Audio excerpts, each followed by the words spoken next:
This is the most suffocating scene. The daughter falls from a tall building. At the critical moment, when her life is hanging by a thread, the sensible girl still struggles to comfort her father. She uses her last strength to squeeze out the words, "Dad, don't cry." Before the words finish, she closes her eyes forever. The tragic sight in front of him makes the father, Mark, overwhelmed with grief, choking and unable to speak.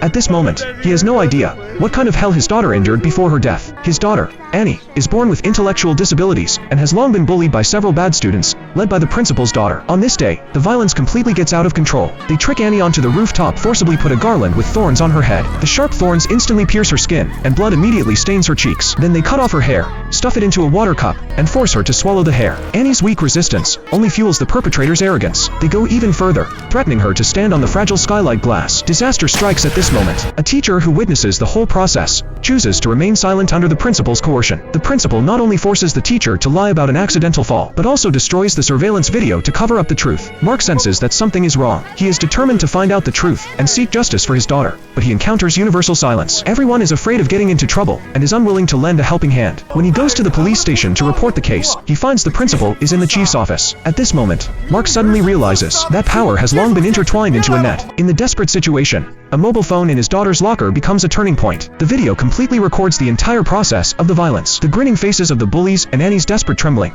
Each frame is like a sharp blade gouging the heart. It turns out that Xiao Tong, Annie's friend, witnessed the tragedy that day. The shadow of being abused by her adoptive father in childhood makes her freeze in place. When she picks up a pair of scissors to fight back, she is tightly stopped by her mother, because their mother and daughter are already carrying a murder case and don't want to cause more trouble. In the moment of the mother and daughter's tugging, the tragedy happens. When the four perpetrators flee in a hurry, they abandon the mobile phone that recorded the video at the scene, which is picked up by Xiao Tong and put into the locker. She does this not only to end Mark's pain, but also to clear her friend Annie's name. When the bloody truth tears apart the last thread of reason, Mark transforms into an avenging demon. On a thunderstorm night, he claims lives according to the list, eliminating one by one those demons who bullied his daughter.